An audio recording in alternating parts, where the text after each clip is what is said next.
Hi, my name is Marty Masters. I'm the owner of,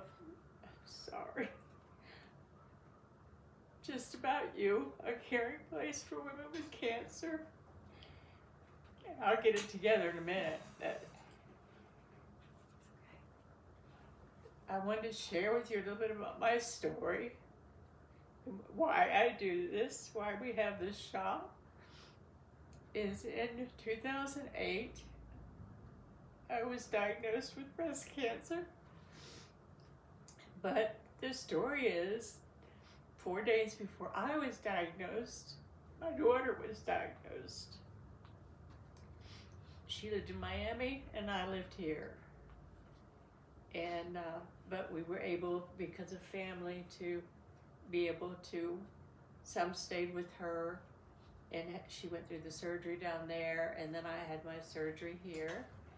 And we got through it, did reconstruction, and everything went well. We had amazing doctors. We both chose reconstruction. It's not one surgery. I had 12 with it, and I got pretty tired of doctors, after a while. But I was put in the hands of an incredible oncologist, and to this day I'm still under his care. At a certain point, they dismiss you when they say, well, your 5 years is what it used to be. 5 years, you're cancer free. There is no such word to me. It's my opinion, because you always are going to worry, and you need to worry and be diligent with your taking care of yourself. But afterwards, it was like I needed to do something. I had retired from banking and needed to do something. So we decided, my daughter and I, we opened a little tiny shop and a beauty shop. Gracious Gwen, she offered it to us, and we started from there and learned how to do it. And then I worked for Southern Ortho Care for a while, and the owner there, Joe Huntsman, when I told him this wasn't a place for women, because men were up and down the halls and and all that kind of stuff, and he graciously said to me, I said, I don't know anything about opening a business, especially this, because it's insurance, and anybody that's done insurance knows that that's a nightmare, to get approved. And he told me, he said, I will help you. And he did. And so it's because of Joe that we were able to expand and come into our own building. My daughter is on the other side of the door there, and she's a financial advisor, but she's also runs my bookkeeping and taxes and all that kind of stuff. So it's been easy. So, the cancer was in 2008, and then you really do get a sense, well, it's the 5 years, and the doctor said, we can dismiss you now. And I didn't have to do chemo or radiation the first time around. And he said, we can dismiss you. And I just looked at him and I said, you know what I do. And I said, I don't want to be dismissed. He really thought I'd lost my mind, I think, because most people want to run from the oncologist. And he said, you can see me as long as you want to. We may lose track of you, but you just call. And I'm still under his care. So as time went on, in 2020, of course, having implants, you're not really going to feel a lump or anything, And but I felt something under my arm, right in here, and I thought, that just feels weird. And I worked very closely with Dr. Thompson, the breast surgeon here, with his patients. And I called him and he said, come in and let me look. And I said, okay. I went in, he looked at it, and he said, I don't think it's anything, but because of your history, and I do carry the gene. And so do two of my daughters, Nancy and her sister, but my youngest doesn't. So just because mommy has it doesn't mean everybody's going to have it. It's a higher risk, you know. So thank God she was watched as closely as she was, because she was only 34 when she got it. And her daughter is 23 now, and they are starting mammograms on her probably in the next couple of months, because the family history is so strong. But anyway, Dr. Thompson said, I'm going to do, I'm going to go ahead and do a biopsy, but I don't think it's anything. He said, I really don't. I said, okay.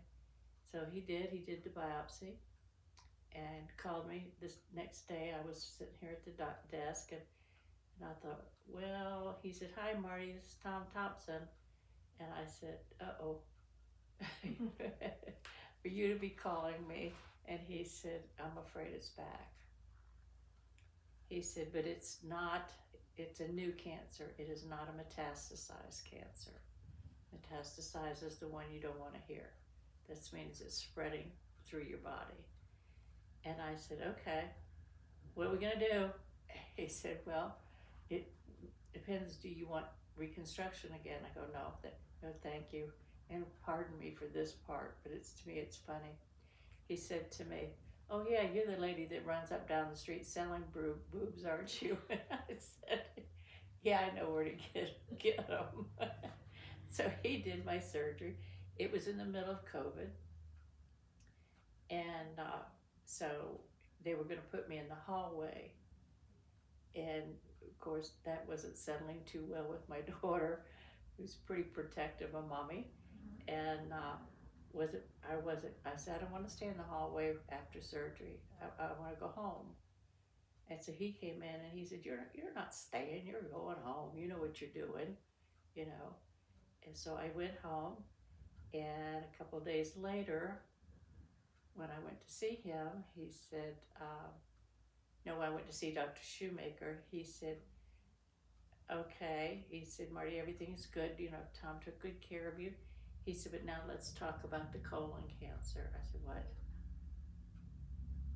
And he said, yes, when you had the MRI and the scans, you also have colon cancer. And I looked at my daughter, because she reads all my reports. I mean, it was before we even get to the doctor. But anyway, I could feel her arm go up around me.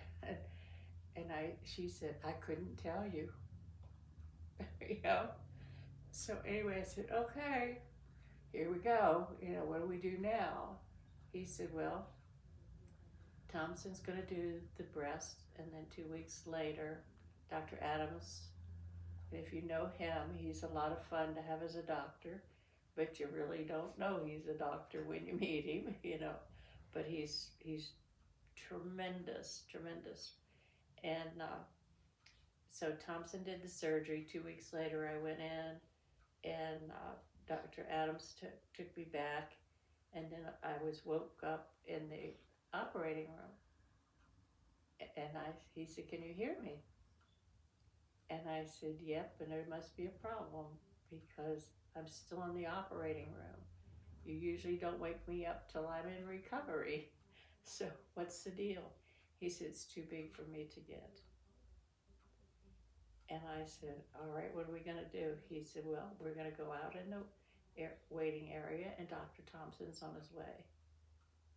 So he, you know, bless his heart, he actually held his patience and came over to talk to me. And he said, be back here at 6 in the morning. I've already booked surgery for you. I will do your surgery. So we did that, got through that.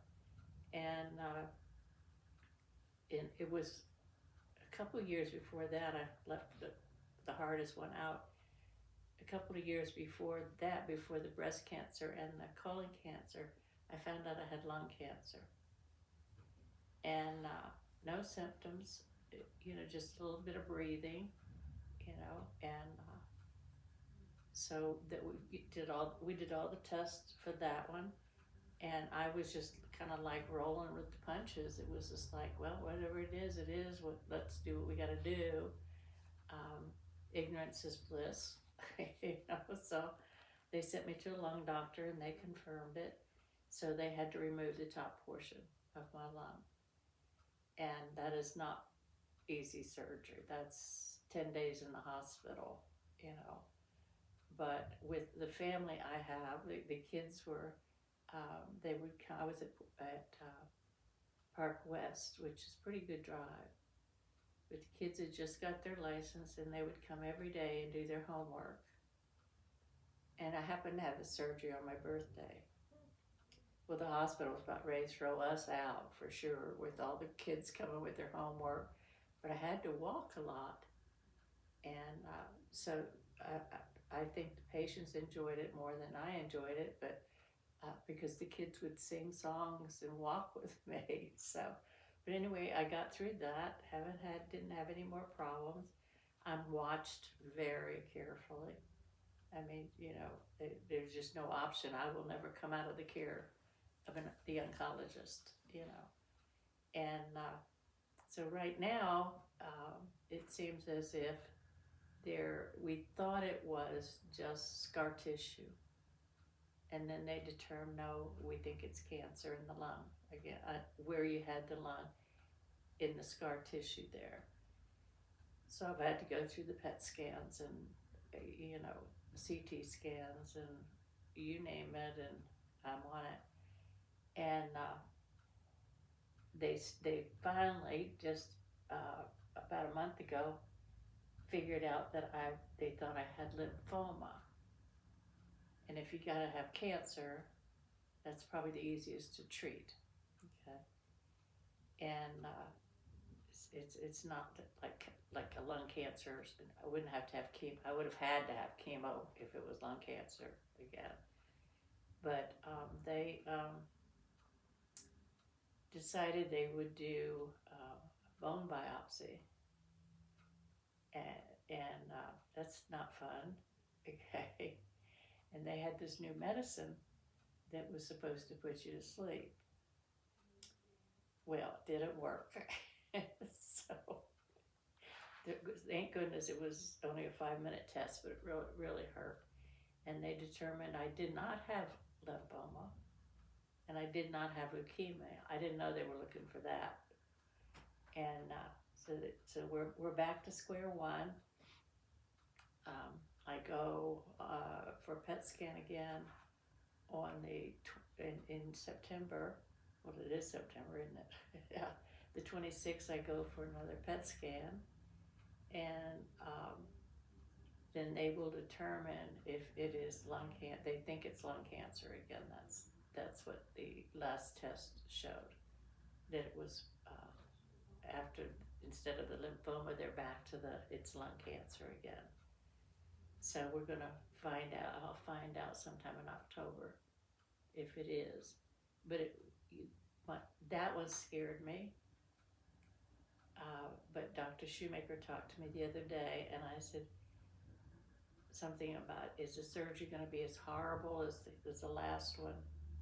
And he said, no, honey. He said, you don't have a lung there. He said, so we'll be able to go in, probably surgically, but it's not going to be doing your ribs and putting needles in tubes in your, like, it won't be like that. I said, oh, okay, that's good. You know. And so that would be cancer number 5. You know, and the strange part is I don't feel bad. I don't feel sick. Still have never done chemo. You know, I did radiation after the second cancer because it was too dangerous not to. You know, but I've asked Dr. Shoemaker and the other doctors. I said, have you ever had a patient that's had cancer 5 times and no treatment? And they go, nope.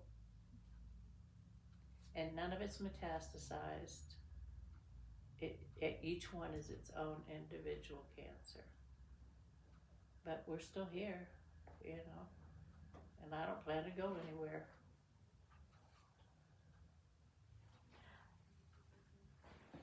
I'm going to join you, Marty, because this has come to me.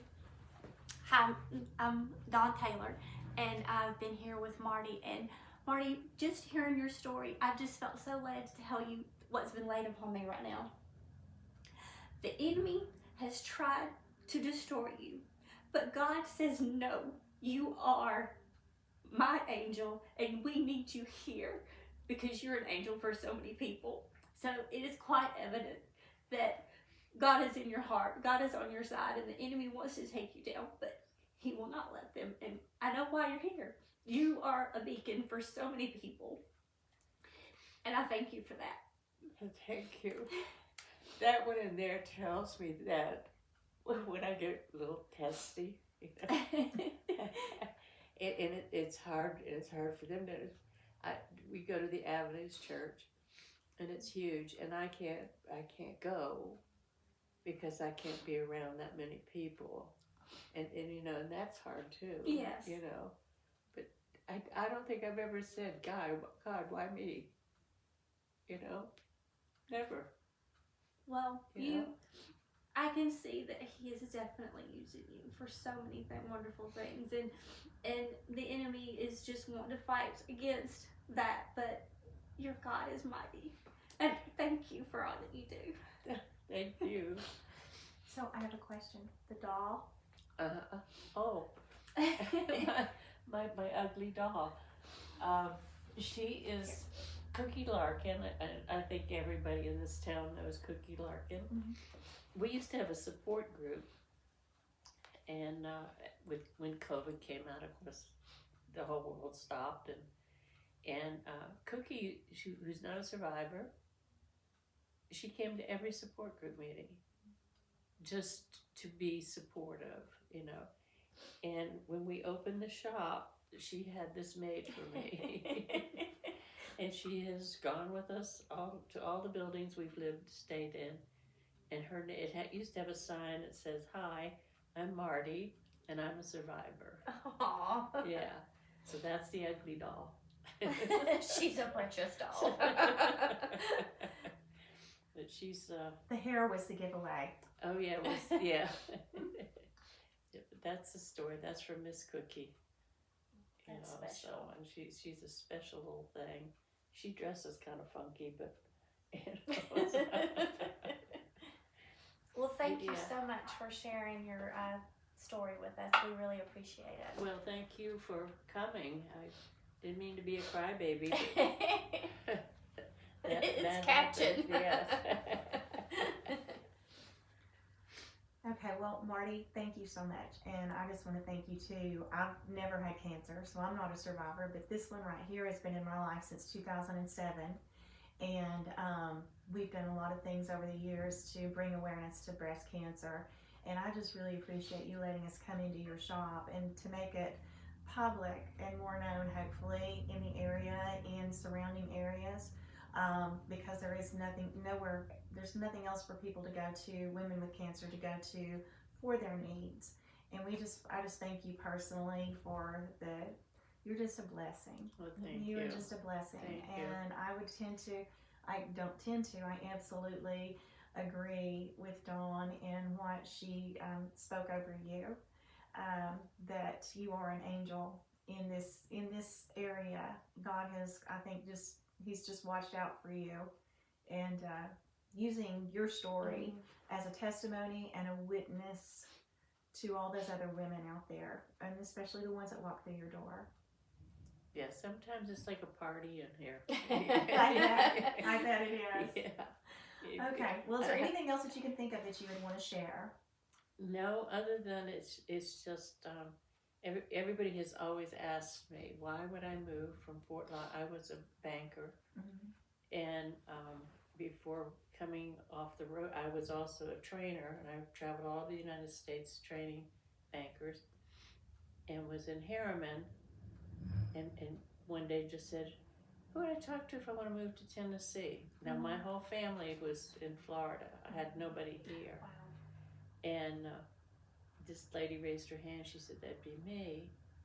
That night, I was offered a job here in Morristown. Wow. And I thought, well, that's weird. Now what do I do? But I took it, and they had to do some finagling because I couldn't leave training in the middle of a project we were on. So they moved me here anyway and let me come in whenever I was in town, and everybody always asked me, why in the world did you move to Morristown? My first glimpse of where I was moving to was Morris Boulevard at about 6 o'clock at night as it was getting dark, and the train went by.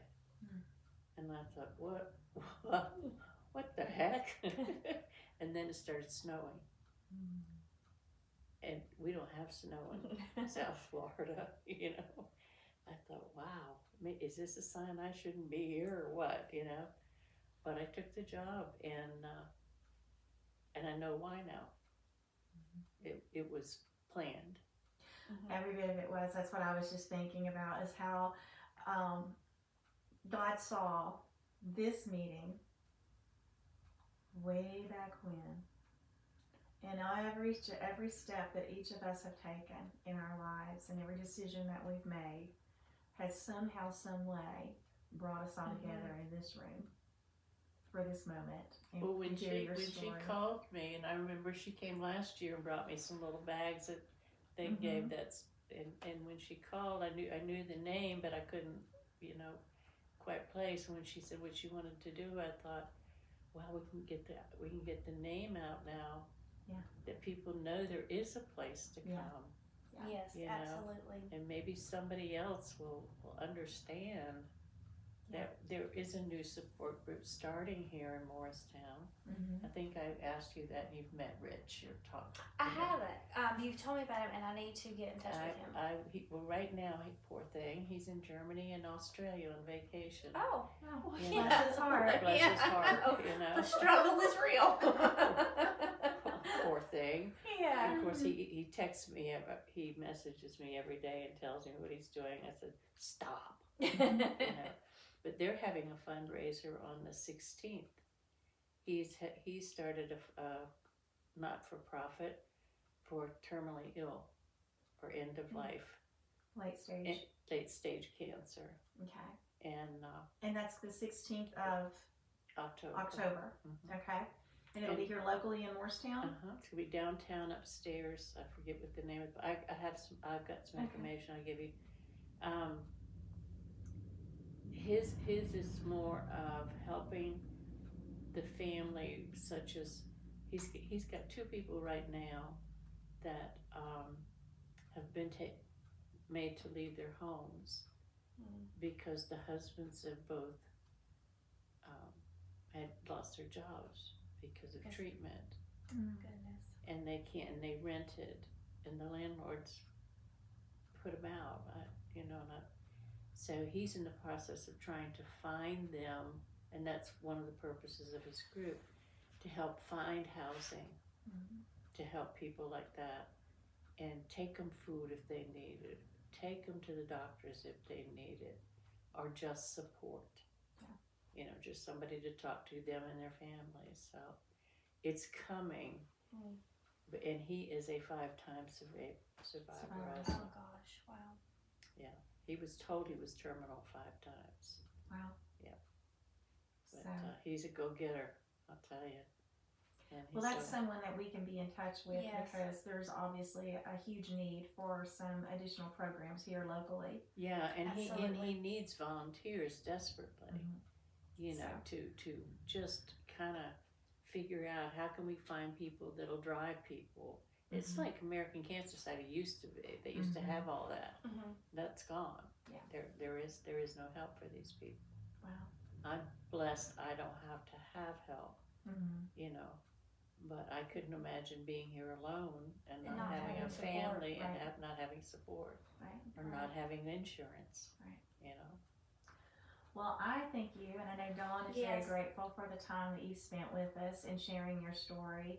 And you give a lot of hope to a lot of other people out there, both men and women, because cancer isn't just limited to breast cancer, and men can get breast cancer too. Oh, So yeah. it's just a little more rare. But just want to thank you again for your time. Well, your thank story. you. Thank you. Thank you.